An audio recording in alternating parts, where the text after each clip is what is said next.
Nala's hands don't shake anymore when she breaks bones.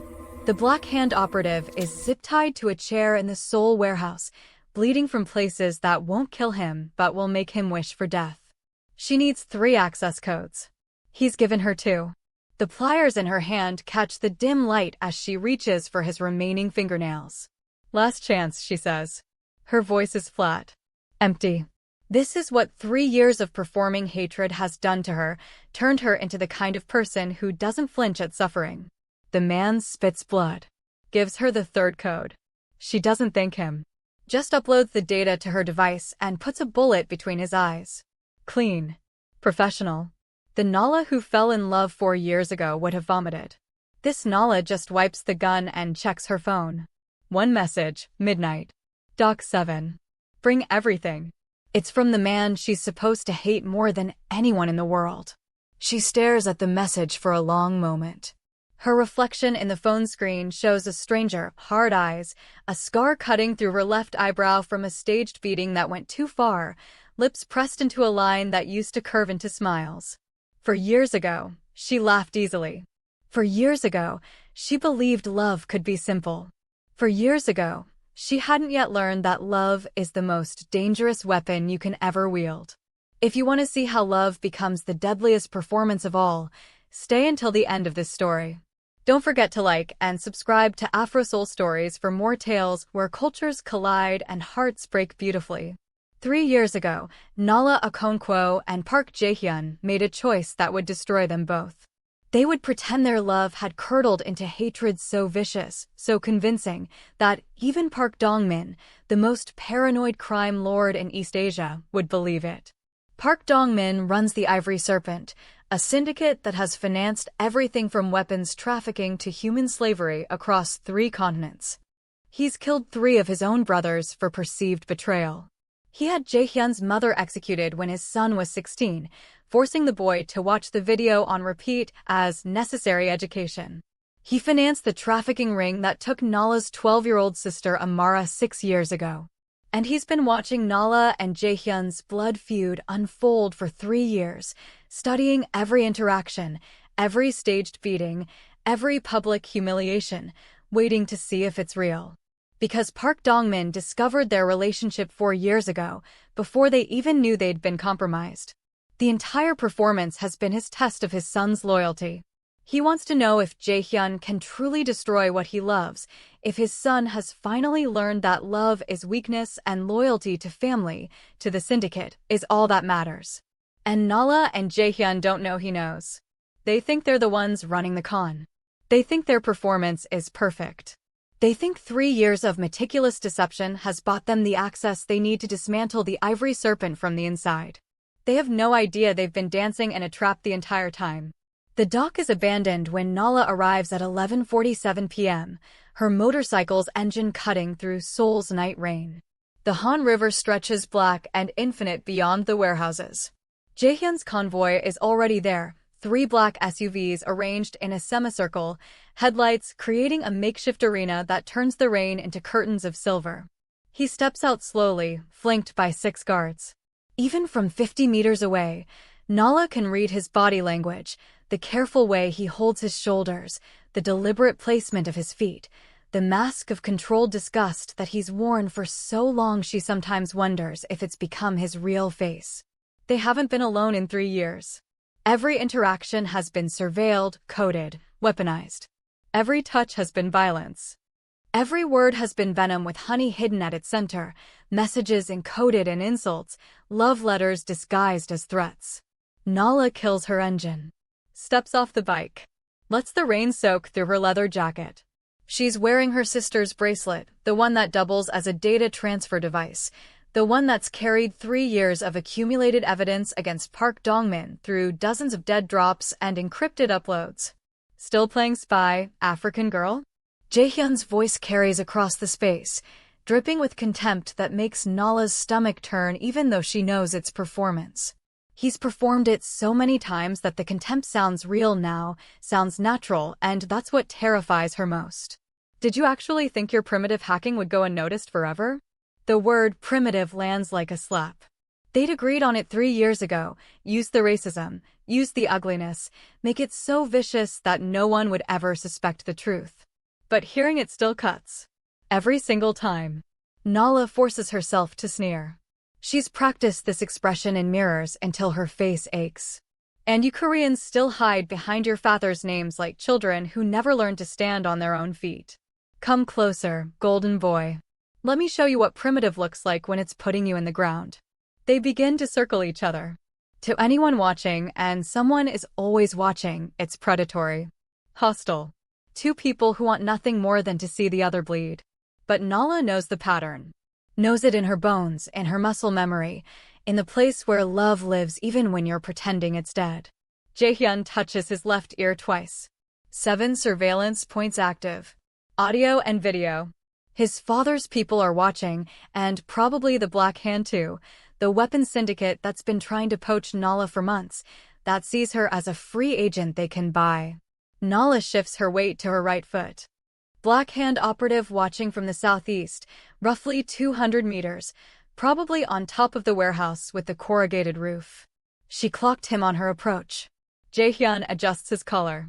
His father's people are in the SUVs. All 6 guards are actually his mercenaries he's been paying with evidence of his father's crimes, men loyal to money and the promise of immunity when the Ivory Serpent falls. The choreography is intimate, violent, precise. They've rehearsed it in abandoned buildings and empty parking garages, mapping out every move, every strike, every moment of controlled brutality that will sell the lie. Remember Jeju Island? Jae-Hyun asks, and there's something in his voice that makes Nala's chest tighten despite the rain, despite the cold, despite 3 years of forcing herself not to feel. You begged me not to leave you there. You cried like a child. Translation: remember the emergency protocol we established in Jeju? Execute it now. Something's wrong. Nala's heart rate spikes, but her face stays neutral. I remember you ran like a coward the moment things got difficult. Just like you're running now, hiding behind guns and guards because you're too weak to face me alone. Translation: received. Moving to extract the device. What's the threat level? Jae-Hyun's joy tightens. Your sister would be ashamed of what you've become. It's not part of the script. The words hit Nala like a physical blow, and for a moment, just a moment, she forgets this is performance. Rage floods through her, real and hot and devastating. Then she sees it. The microscopic shake of his head. The apology in his eyes that lasts less than a second. Nala's blood turns to ice, but she channels the rage, lets it fuel her next move. She lunges. Jae-Hyun sidesteps, but not quite fast enough. Her knee catches his ribs, pulled impact but enough to make him grunt. They grapple, a tangle of limbs that looks chaotic, but is actually precisely controlled. His mouth is near her ear. He whispers 2 words in her native language, I'm sorry. She wants to whisper back. Wants to tell him it's okay, that she knows he didn't mean it, that she understands the cost of this performance as well as he does. Instead, she drives her elbow into his solar plexus, carefully, always carefully, even when it has to look brutal. They break apart, both breathing hard. The rain is coming down harder now, turning the dock into a slick mirror that reflects the headlights. For 1 microsecond, Jae-Hyun's mask slips. His hand trembles as he reaches for the gun at his hip. One of his guards, one of the mercenaries who's supposed to be loyal, notices, looks at him with a question in his eyes. Jae-Hyun recovers by lunging forward, grabbing Nala's throat with both hands.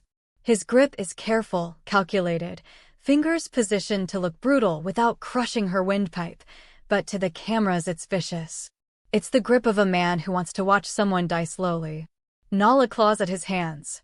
Lets her eyes go wide with fear that's half performed and half real because she can feel how much this is costing him, can see it in the tension of his jaw, in the way he's not quite meeting her eyes. He whispers again, so quietly that only she can hear over the rain and her own gasping. I'm sorry. I'm sorry. I'm sorry.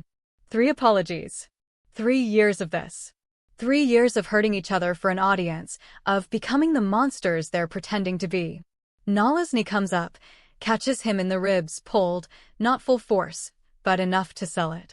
Jae-Hyun releases her and staggers back. She doubles over, coughing, one hand on her throat where his fingers left pressure marks that will bruise by morning. "You're weaker than I remember," Jae-Hyun shouts, and Nala hears the question underneath the venom. "Are you hurt? Did I go too far? And you're still a coward who can't finish what he starts." She spits rain and saliva, forces herself to stand upright even though her throat is screaming. Translation: I'm okay. Stay on mission. We're almost through this. The fight escalates.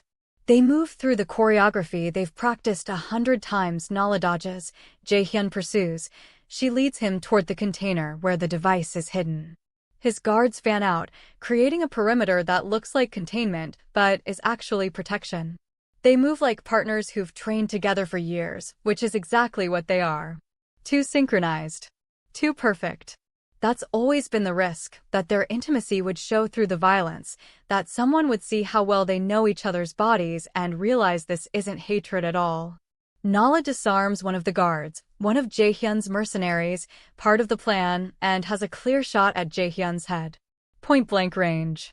She should take it, should fire into the ground near his feet to make him dive for cover while she runs. But she hesitates. Just half a second. Just long enough to meet his eyes and see the man she fell in love with 4 years ago, before all of this, before they learned that love could be weaponized. The guard she disarmed scrambles away into the shadows between containers. Their eyes meet. Shared panic crashes through the carefully maintained performance.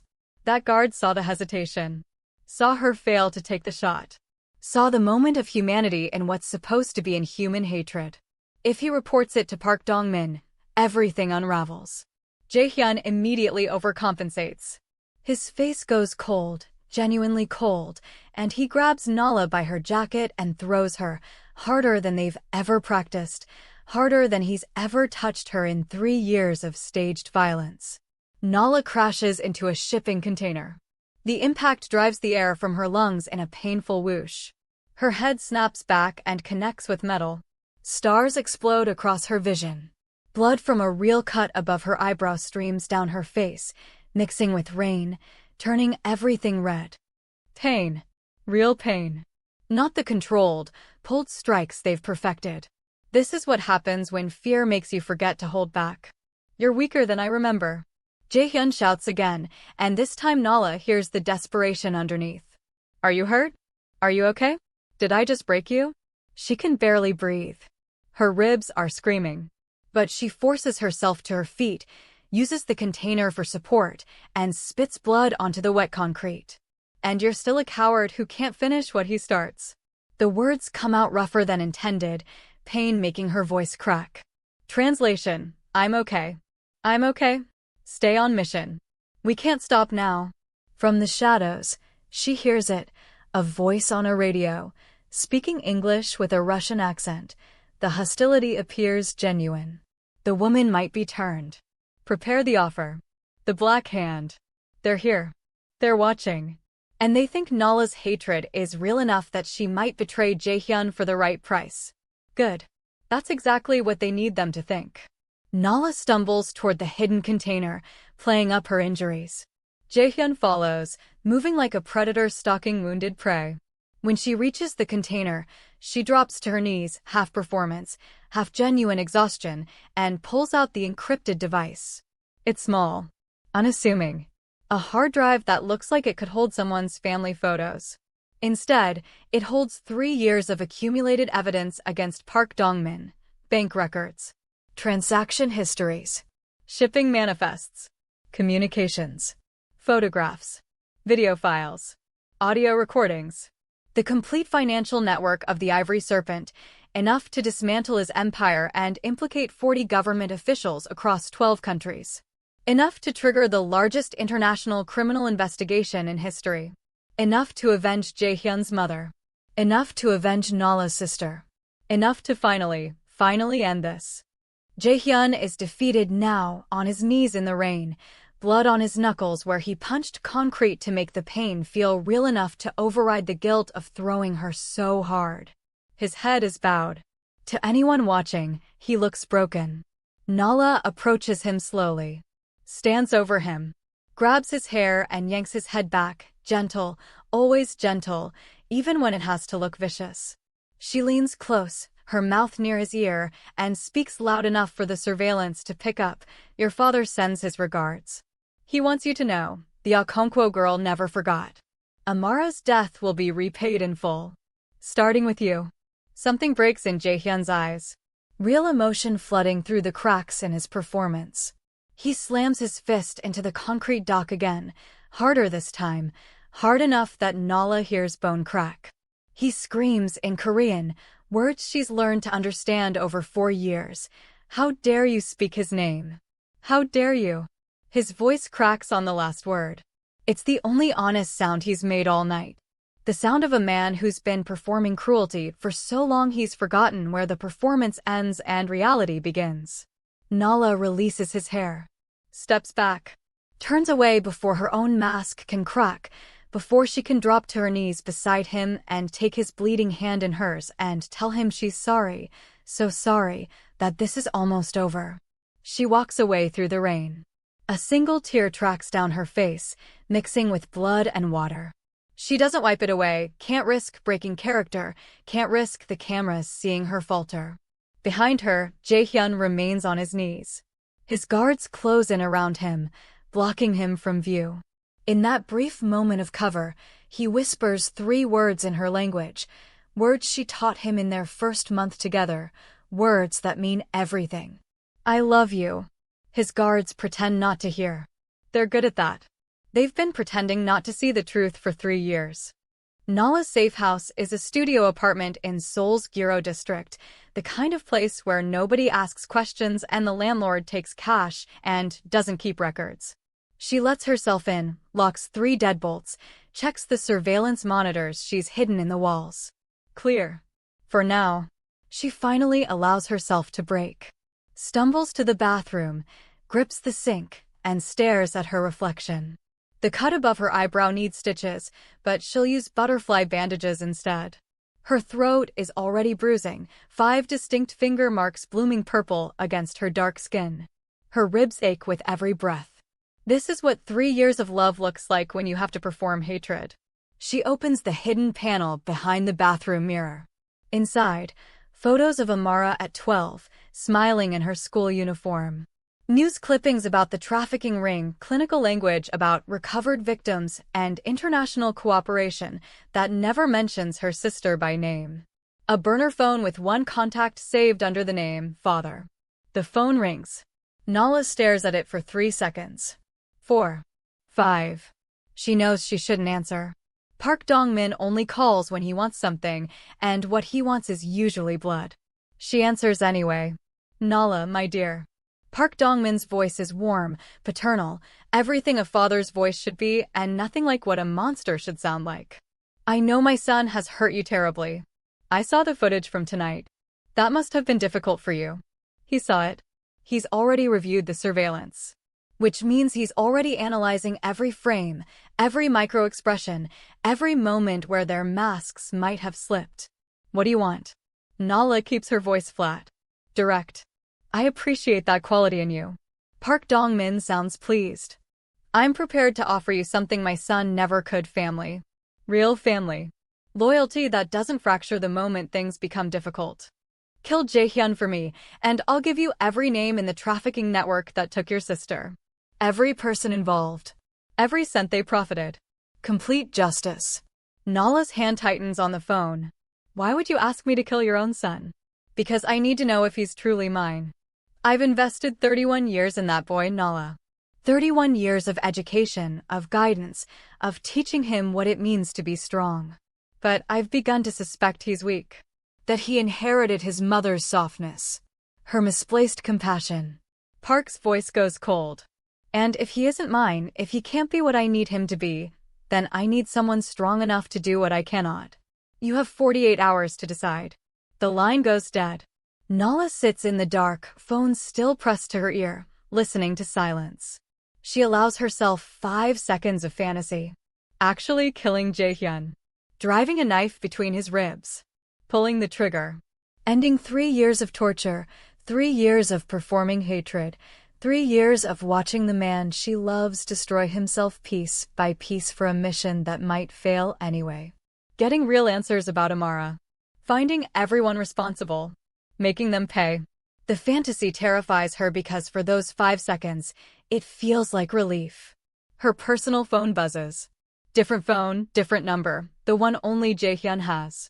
They haven't used it for direct communication off-script in 3 years. Too dangerous. Too easily traced. The message is 3 words, code Jeju. Early. Her fingers are shaking as she types back, your father called. Wants me to kill you. The pause is long enough that she thinks the connection dropped. Then, will you? Nala stares at the question. Types, not before I'm ready to. Where are you? Still the romantic. Sending coordinates. The coordinates lead to an industrial area in Yongdunpo. When Nala arrives at 2:47 a.m., it's chaos. The Black Hand has found Jae-Hyun's convoy. 2 SUVs are overturned and burning. Bodies are scattered across the concrete. Gunfire echoes between warehouses. She spots him pinned down behind an overturned vehicle, bleeding from his shoulder. 3 of his mercenaries are dead. The other 3 are running low on ammunition. Nala doesn't think. Just acts. Accelerates her motorcycle straight into the firefight, draws both guns, and starts shooting. They fight back to back without a single word. Pure synchronization. Muscle memory. 3 years of forced separation evaporating in 30 seconds of combat. Your form is sloppy. Jae-Hyun shouts, taking down 2 operatives with 3 shots. Your footwork's worse. Nala shoots another operative who is flanking their position. Translation, I've missed this. I've missed you. I've missed being able to fight beside you instead of against you. Translation, me too. God, me too. A grenade detonates close enough to throw them both off their feet. They scramble for cover, end up in a shipping container with bullets punching through the metal walls.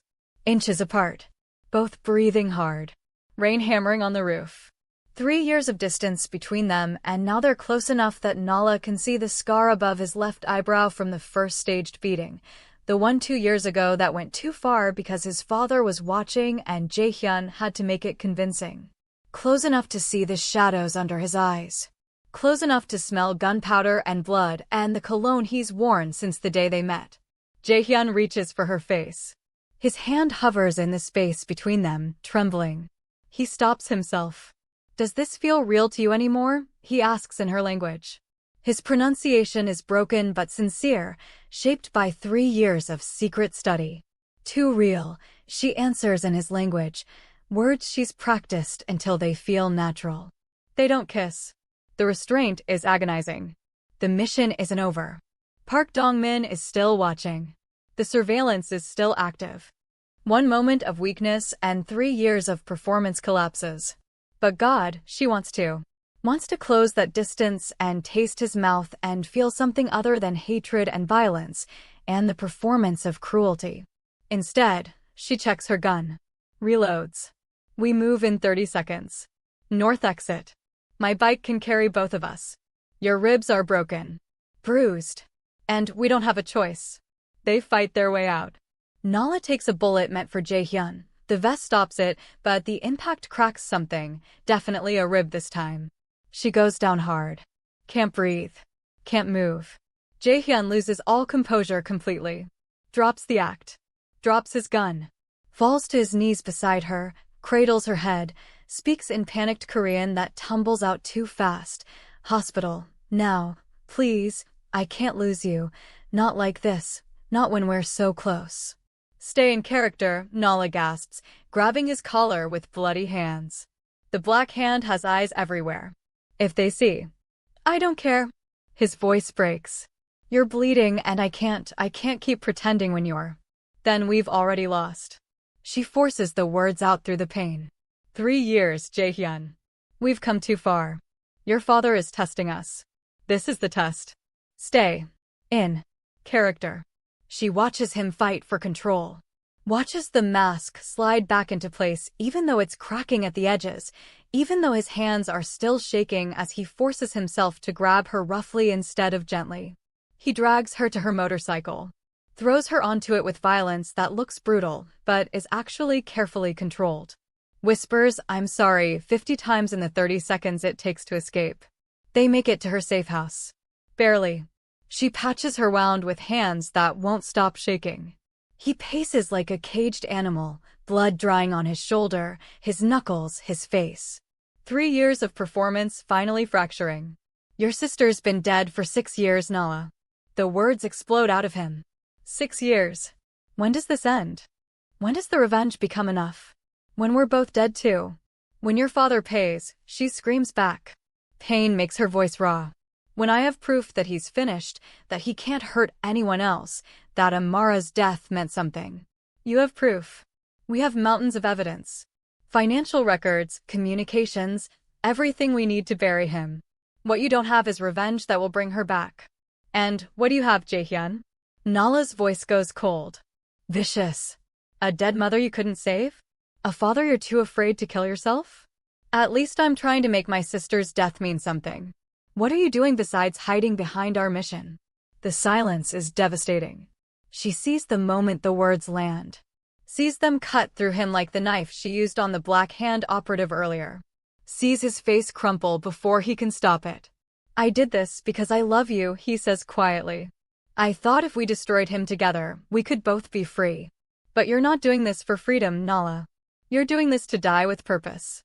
You're doing this because as long as the mission continues, you don't have to face a world where she's gone and you're still here. Nala's knees buckle. She sinks to the floor. The tears come and they're real, not performance, not tactical, just raw grief that she's been burying under hatred and violence and 3 years of pretending to be someone she's not. I see her everywhere, she whispers. In every girl we couldn't save fast enough. In every victim, in every file. Every day I pretend to hate you is a day I don't have to admit I failed her. Because if this ends, if we actually win, then what? I just exist in a world where my baby sister is gone and I have to wake up every morning and accept it. Jae-Hyun sits beside her on the floor. Takes her hand. First intentional touch in 3 years that isn't coded or staged or weaponized. Just his hand in hers. Just human contact between two people who love each other and have forgotten what that's allowed to feel like. Then we build something she would have wanted to see, he says. We don't get her back. We never get her back. But we make sure her death changed the world. We make sure it meant something. They spread out the documents across her apartment floor. The device from tonight. 3 years of accumulated evidence.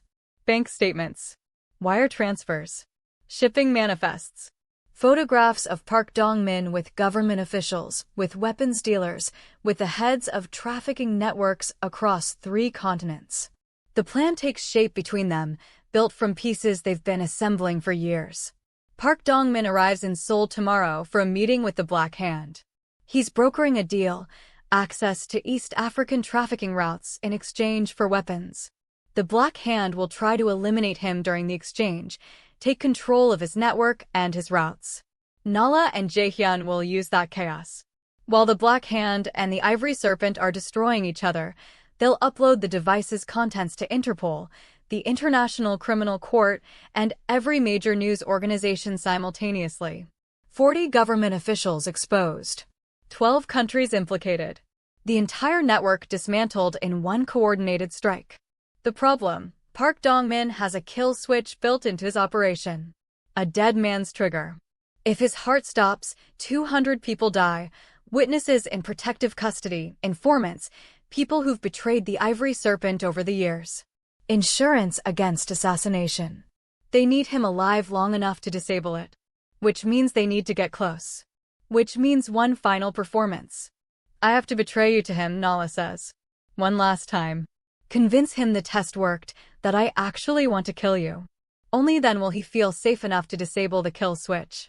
Which means I have to make it look real, Jae-Hyun says slowly. I have to hurt you in front of him. Actual pain. Actual blood. The kind of torture that will convince him I finally become what he wanted. Silence fills the apartment. They both understand what this means. 3 years of careful violence, of pulled punches and staged brutality, and now they have to abandon that control. Now it has to be real. I can take it, Nala says. I can't give it. Jae-Hyun's voice is barely a whisper. Nala takes his face in her hands, forces him to look at her. Then we find another way. We figure out how to disable the kill switch remotely. An explosion rocks the building. Windows shatter. Alarms start screaming. The Black Hand has found them. They're out of time, out of options, out of everything except the desperate, terrible plan taking shape between them. We do this now, Nala says, already moving toward her phone. We call your father. We stage my capture right now. Let him think he's rescuing you. It's the only way to get close enough. Nala, we do this now or we don't do it at all. She's shouting over the sound of boots on stairs, voices in Korean and Russian, the clicking of weapons being readied. 3 years, Jae-Hyun. We've sacrificed too much to stop now. He stares at her for one long moment, then nods. Code Jeju. Code Jeju, she confirms. They move. Jae-Hyun makes the call to his father, voice perfectly panicked. Father, please, she has me. The African woman has me trapped and the Black Hand is here. Park Dong-min's voice is delighted on the other end. Stay alive. I'm coming. Nala speaks loud enough for the phone to pick up. Your son broke easily, old man. I have the device. I'm uploading it to the Black Hand in exchange for your head. You're lying, Park says calmly. You'd never trust them. You don't trust anyone. I don't need to trust them. They're offering me something you can't, the man who killed my sister. Gunfire erupts below them. Park Dong-min's private army has arrived, 40 mercenaries crashing the building simultaneously with the Black Hand. The three-way war begins. The safe house becomes a combat zone. Nala and Jae-Hyun fight their way to the roof, knowing Park will come to them. Knowing he can't resist the chance to see his test reach its conclusion. The helicopter arrives at 4:23 a.m. Park Dong-min descends flanked by 20 guards, stepping over bodies, surveying the carnage with the satisfied expression of a man watching his creation perform exactly as designed. He finds Jae-Hyun on his knees, beaten, bloody, with Nala's gun pressed to the back of his head. The performance is perfect. Jae-Hyun looks broken. Nala looks triumphant. You've impressed me, Park says to Nala. Then, casual as commenting on weather, he shoots her. The vest stops it, but the impact is real. Nala collapses, gasping, the world going white with pain. She hears Jae-Hyun scream, genuine terror, genuine anguish, and then hands are restraining him. Through the pain, she sees Park watching his son. Studying him. Reading him the way he's been reading him for 31 years. You still love her, Park observes. Jae-Hyun's face contorts. Desperate improvisation. I love winning. She has information we need. She has contacts. No. Park's voice is gentle. Almost sad. You love her. I can see it. I've always been able to see it. The world stops. 3 years of performance. 3 years of sacrifice. And Park knew. He knew the entire time. You knew, Jae-Hyun whispers. Of course I knew. Do you think I'm a fool? I've been watching you since you were 16 years old. I know every tell, every crack in your mask. I discovered your relationship with Miss Okonkwo 4 years ago. This entire time has been my test. Park smiles. The question was never whether you loved her. The question was whether you loved me more. He pulls out a gun. Hands it to Jae-Hyun. Prove you're my son. Kill her. Now. I'll even disable the kill switch first, so you know the mission doesn't require her anymore. Kill her and we continue together. Refuse and I kill you both. Jae-Hyun takes the gun. His hand is shaking. Nala, on the ground, bleeding from the vest impact, looks up at him through the pain. 3 years of performance. 3 years of choosing the mission over each other, over truth, over everything. It all comes down to this moment. Do it, Nala whispers. She means it. If it means saving him, if it means the mission succeeds, she'll take the bullet. Jae-Hyun looks at his father. At the gun. At Nala. At the 40 guards surrounding them. At 3 years of hell crystallized into one impossible choice. You want proof of loyalty? He asks. He raises the gun and shoots his father's guards. Chaos erupts instantly. Nala springs up, activates the signal device hidden in her bracelet. The mercenaries Jae-Hyun has been cultivating for 3 years reveal themselves among Park's forces. The Black Hand, sensing opportunity, storms the rooftop. Park Dong-min takes 3 bullets, but stays standing, activates a device on his wrist. The kill switch is active, he shouts over gunfire. 200 people die in 6 minutes unless I input the code. You think you've won? I've already taken everything from you. Then input the code, Jae-Hyun says, gun trained on his father's head. Why would I? Park's smile is bloody. You've already proven you're not my son. Let them die. Let everyone see what your weakness costs. Nala stands, swaying but steady, blood soaking through her shirt. She pulls out a second device from her jacket. Your kill switch? We've been inside your system for 18 months. Every target has been rerouted. Park's smile falters. Rerouted where? Every single person on your list is now a ranking member of the Black Hand. You die, they die. They kill you, they kill themselves. You want an insurance against betrayal? Congratulations. You just made your enemies your only reason to survive. A Black Hand operative, the one who's been tracking them all night, lowers his weapon slowly, realization dawning. You turned us into hostages. No, Nala says. I turned you into his incentive. You want him dead? Fine. But you'll lose 40% of your leadership in the same breath. Or you can let us take him alive, let justice actually mean something, and walk away clean. The operative's radio crackles. A voice in Russian. Stand down. Let them have him. We don't trade 40 commanders for one old man's corpse. The Black Hand forces withdraw. Slowly. Weapons still raised. But they withdraw. Park Dong-min stands alone now, wounded, surrounded by bodies of his own men. He looks at his son. You've destroyed everything I built. No, Jae-Hyun says. I'm saving everyone you tried to destroy. Park lunges. Even wounded, even beaten, he's fast. His hand goes for the kill switch device, finger racing toward the button that will execute 200 people out of pure spite. Nala shoots the device from his hand. The shot is perfect, catches it midair, sends it skittering across the blood-slick rooftop. Jae-Hyun tackles his father. They go down hard. Park tries to wrap his hands around his son's throat, the same hands that showed him videos of his mother's death, the same hands that shaped him into a weapon, the same hands that have controlled him for 31 years. You could have been perfect, Park whispers, squeezing. You could have been mine. We could have owned the world together. Jae-Hyun's vision is going dark. He can feel his father's thumbs pressing into his windpipe. Can feel 3 decades of abuse condensed into this moment. Can feel the temptation, so strong it's nearly overwhelming, to just stop fighting. To let it end here. Then Nala's voice cuts through. Jae-Hyun. Not like this. She's there, pulling Park off him, and Jae-Hyun gasps air into his burning lungs. Park tries to fight her, but he's lost too much blood, and Nala breaks his arm with a move that's pure efficiency, no flourish, no drama. Park Dong-min collapses. Finally defeated. Finally powerless. Jae-Hyun stands over him, fists clenched, every muscle in his body screaming to finish it. To put a bullet in the man who killed his mother, who tortured him, who turned love into a weapon, and wielded it for 3 years. We do this the right way, Nala says quietly, hand on his shoulder.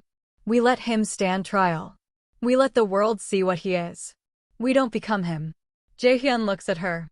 At the woman who's endured 3 years of staged hatred for this moment. At the woman who just saved his life even though her ribs are broken and she's bleeding and she has every reason to want Park dead as much as he does. He lowers his gun. Call Interpol, he says. His voice is hoarse from his father's hands. It's over. The sun is rising over Seoul when the authorities arrive. Park Dong-min is taken into custody. The device, the real device, the complete one with 3 years of evidence, is uploaded simultaneously to 17 different agencies across 12 countries.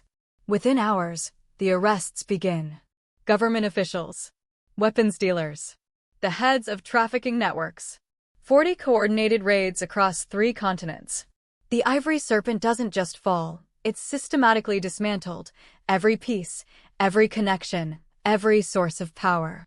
The news runs the story for weeks. The largest international criminal investigation in history. 213 people in custody, including everyone responsible for Amara Okonkwo's death 6 years ago. But Nala isn't watching the news coverage. 3 weeks after Park Dong-min's arrest, she's in Seoul's Gangnam district, standing in front of a newly renovated building. The sign above the door reads, Amara Okonkwo Memorial Youth Center. Inside, 23 kids are learning computer security, self-defense, languages, everything they need to protect themselves in a world that wants to exploit them. Most of them are trafficking survivors. All of them are getting a second chance. Nala is helping a 14-year-old girl debug her code when she feels it, that awareness that only comes from knowing someone so well you can sense them entering a room. She turns. Jae-Hyun is standing in the doorway, wearing civilian clothes for the first time in 3 years. No armor. No weapons. No mask of cold control. Just him. You came, she says. I'll always come. They walk through the center together. Past kids who are laughing, learning, living. Past walls covered in artwork and achievement certificates. Past a future that wouldn't exist if they hadn't been willing to destroy themselves to build it. Your sister would be proud, Jae-Hyun says. I'm not sure I know how to do this. Nala's voice is quiet. The part where we just exist. Without a mission. Without having to perform. Then we figure it out together. Like we do everything else. They end up on the center's rooftop. Seoul stretches out around them, the same city where they met 4 years ago, where they fell in love, where they performed hatred so convincingly they almost lost themselves in it. Jae-Hyun pulls something from his pocket. A simple ring, made from melted-down metal from the device that ended his father's empire. Forged from the weapon that freed them. Will you marry me? He asks in both their languages, switching between them naturally. Nala laughs through sudden tears. We pretended to hate each other for 3 years. Why start being honest now? Because I'm terrified that if I don't tell you the truth every single day for the rest of my life, you'll think it was all performance. That none of it was real. What's the truth? Jae-Hyun takes her hands. The truth is I love you. I loved you when I had to hurt you. I loved you when I had to curse you. I loved you every second I pretended not to, every moment I wanted to break character and just hold you. I loved you through every staged beating, every fake betrayal, every performance of cruelty. And I'll love you in every second I don't have to pretend anymore. He pauses. Takes a breath. The truth is I'm broken, Nala. 3 years of becoming a monster left cracks I don't know how to heal. Sometimes I wake up and I don't know if the cruelty was performance or if I actually became what I was pretending to be. Sometimes I look at my hands and I remember every time they hurt you and I want to cut them off. The truth is I'm broken too, Nala says. Sometimes I look at you and I still see the enemy. Sometimes I flinch when you move too fast. Sometimes I catch myself encoding messages in normal conversation because I forgot how to just talk to you without layers of deception. She steps closer. But the truth is also this. You're the only person who understands what we survived. You're the only person who knows what it costs to weaponize love. You're the only person I want to be broken with. Is that a yes? That's a yes. She takes the ring. Slides it onto her finger. It fits perfectly, like it was always meant to be there. Jae-Hyun pulls her into a kiss, their first real kiss in 4 years that isn't coded or tactical or part of any plan. Just 2 people who love each other, finally allowed to be honest about it. When they break apart, Nala is crying. So is Jae-Hyun. 3 years of held-back emotion flooding out all at once. We did it, she whispers. We actually did it. We survived, he says. That's more than I thought possible. They stand together on the rooftop as Seoul wakes up around them. The city is unchanged, same buildings, same streets, same chaos, but they're different. Scarred. Damaged. But free. 6 months later, they get married in a small ceremony at the youth center. The guests are mostly kids they've helped save, trafficking survivors, orphans, refugees. People who understand that family isn't always blood, and that love is the most revolutionary act you can commit in a world built on exploitation. Nala wears her sister's bracelet. Not the data device anymore, just a bracelet, just a memory, just a promise that Amara's death changed something. On the wall behind them during the ceremony, a photograph of Amara Okonkwo at 12, smiling in her school uniform. Beside it, A new photo being added, Nala and Jae-Hyun on their wedding day, surrounded by the Seoul kids they've dedicated their lives to protecting. Their dangerous history transformed into someone else's future. Their performed hatred reforged into genuine love. Their 3 years of sacrifice crystallized into this moment of pure, honest, terrifying joy. During the reception, one of the older students, a 17-year-old girl who survived the same trafficking ring that took Amara, approaches Nala. "Can I ask you something?" the girl says shyly. "Of course. You and Mr. Park. The way you look at each other. It's like you've been through a war together. What's the secret? How do you make love work when you've both seen such terrible things?" Nala looks across the room at Jae-Hyun. He's helping some of the younger kids with a science project, laughing at something a 10-year-old boy said. There's still a scar above his eyebrow. His hands still shake sometimes when he thinks no one is watching. But he's here. He's alive. He's hers. "There's no secret," Nala says. "Love isn't what I thought it was when I was young. I thought it was soft and safe and easy. I was wrong." She touches her wedding ring, the metal that once held evidence of atrocities, now transformed into a symbol of commitment. Love is the most dangerous thing you can do.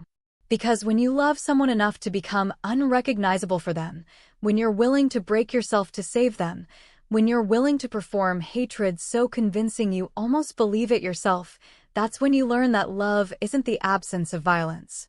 It's the choice to build something beautiful from the wreckage. It's the decision to keep choosing each other even when it costs everything.